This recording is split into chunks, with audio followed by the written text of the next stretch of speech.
này chơi new free ni bị bằng một vài được lập là khắp những hàng làm đung đi cái lấy đặt lê cái là vừa ta này lại bổ lung đà lại tiếp lại trúc bình cái nạm buồn sang lại vật bình cái này yuan này lại nhiều rung của mạng mang cái này cái pet mang cái này tiếp giờ nó đi gấp thun gấp plan ra này bổ là thunตัว bòตัว lô mà này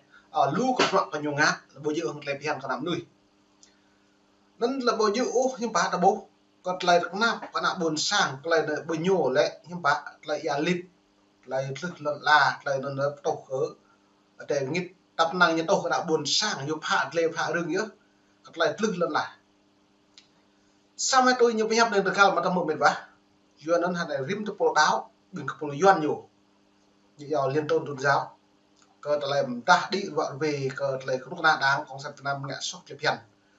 lệ từng lùm nuôi ta bắt bố hạt rẻ nó là yuan tập năng pni hi cái yuan tập năng pni hi cả đáng lại khó khăn như vậy nó mò mà xa trang mạng Facebook đang nhiều chi lại làm nó lại thư bởiนี่làm chặt Việt Nam nằm cùng cốp có ta làm nâng bóng bởi đàm mì tốm bởi đàm sủng áo chốt chẳng bia các bác đàm bia các bác nó lại nằm pre bởi mọi nàn không pre thông qua mừng thành nhủ nên các mọi nàn có đọc là thảo dạp lưỡi để bồi dù kết như ngại cho nó nhớ ngại cho nó cả kèm như một con này như thằng bố nó buồn chẳng cả nào nãy bên sang đà ngạ cái bao ngạ mô ngạ pui lụng này đi sang nọ lụt đà tập nắng nuôi gì rồi gã đi rình phuyên dưa cái lệ pi bằng họ cả đáng công sản Việt Nam thì tiếp còn nó lợi dụng được bắt họ đi pian nó buồn sao hai này bố bảo mong đừng đã lâu đi nhịp nhạc của Mỹ ở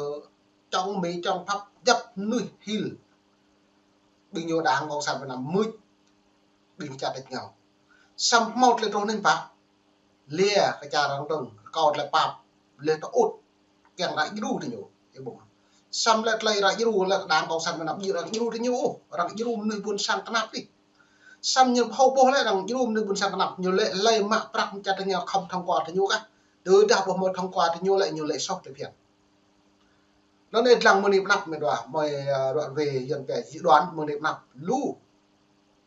nhưng mà bình nương nhẹ từ thiện bộ một thông qua thì nhiều mang nền vật là buồn sang đây cả là phố đa cùng cột sang bình này sang chung đi sang nung đi sang cột nữa có thể một niệm năm lúc là chỉ hiểu dưa cái lại dưa cái đó một màu lệ một thì nhiều thì bồi nó có mấy màu sao điều là nạ buồn sang xem lăng là mức đằng dưa là cái nhiều phố được đáo lệ động bọa của nạ đàng của sang Việt Nam là bộ kem tiếp của đàng của sang Việt Nam ra này nhiều mạng lum nuôi lệ từng là trúc nạ buồn sang lệ bộ màu phố lệ làm lệ từng lúc của nó mang lại đáo vắt lấy cái cắt lấy phèn nút cho gần màu lệ nó màu mạ sao điếu bởi ít lăng rụp lon này hoặc là ít lê đây một đoạn doan như này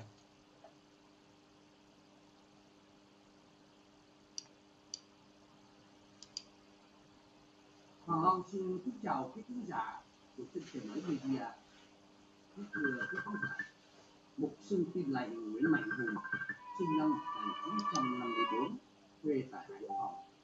Ông là một nhà hoạt động tôn giáo và dân chủ nổi tiếng. Ông thường là quản nhiệm của Hội Thánh Tin Lành Chuồng Bò thuộc Giáo hội Mennonite độc lập và là thành viên của Hội đồng Liên tôn Việt Nam.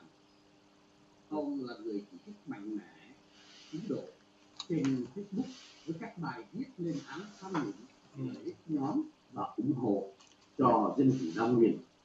Trước khi bị bắt, ông đã từng điều trần trước Quốc hội Canada về tình trạng đàn áp tự do tôn giáo tại Việt Nam.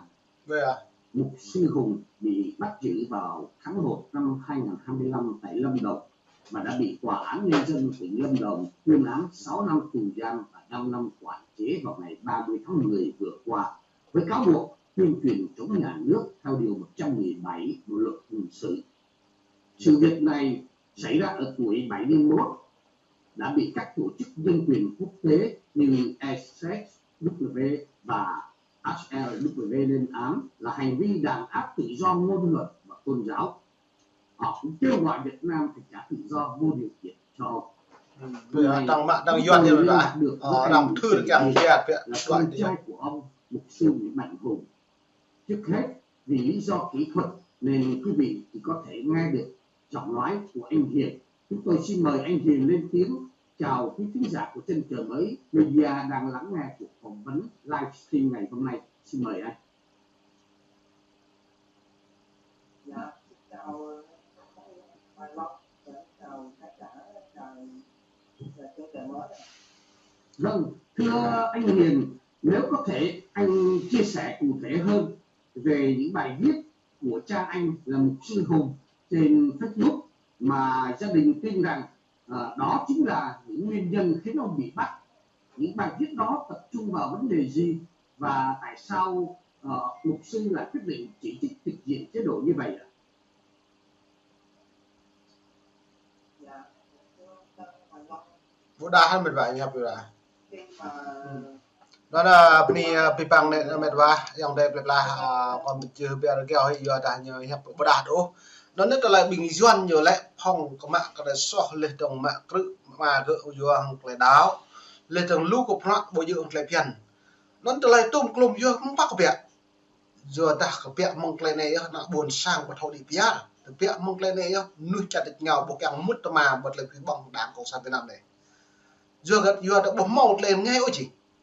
Yo nên giờ được buồn sao nên mày phải xem mức là dịch lệ nhật lại chút đấy Thì anh và gia đình thấy tình hình sự nó cũng ít có xảy ra. Luật sư đi trực tiếp đến tòa chụp cho xem cái bản cáo trạng.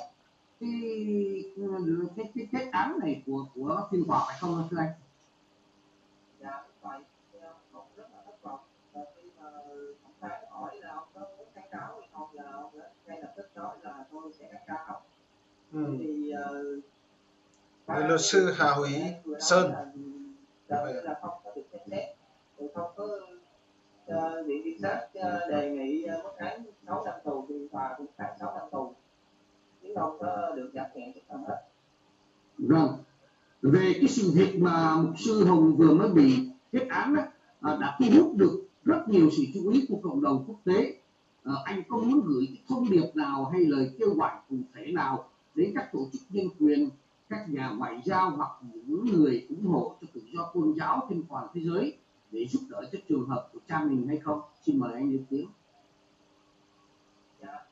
về thông điệp thì em mong rằng các tổ chức nhân quyền đừng có quên đến tay đến những người mà đang chịu khổ vì cái đức tin của mình. Ba em không phải là một cái trường hợp cá biệt, cho nên là cái sự quan tâm và cái hành động của cộng đồng quốc tế thì có thể tạo nên cái sự thay đổi hoặc là cải thiện để cho những người mà theo đức tin như ba em không phải chịu cái sự đàn áp như vậy nữa, mình có quyền tự do nói lên tiếng nói của mình. Vâng, cảm ơn anh Nguyễn Trần Hiền đã dành cho chúng tôi cuộc phỏng vấn ngày hôm nay về trường hợp của mục sư Nguyễn Mạnh Hùng vừa bị tuyên án 6 năm tù giam. Thay mặt quý khán giả của Chân Trời Mới Media, Hoàng Long xin cảm ơn anh đã hiện diện trong hôm nay để mà trình bày những thỉnh cầu của gia đình đến với cộng đồng quốc tế. Xin anh có thể gửi lời chào đến quý khán giả trước khi chúng ta chấm dứt cuộc phỏng vấn ngày hôm nay. Xin mời anh. Dạ, cảm ơn Hoài Long đã dành thời gian để em. Cảm ơn quý khán giả đã nghe. Xin chào. Vâng, xin chào anh Nguyễn Trần Hiền và chúc anh chân cứng đá mềm. ok bên này với bạn dòng đây medwa tao mà mơ gật lại rất lễ phỏng vấn bình sang nô cái cái nạp bình yuan nhú bình trong nam mạng lên nạp vẽ nhú gật lại rõ về bởi cái này càng thúc đẩy bình hội đồng nhân quyền gật lại về mạng rõ giờ nhưng bạn với cả lần lao Việt Nam hàng lại ngay lên tương càng bô màu lại tự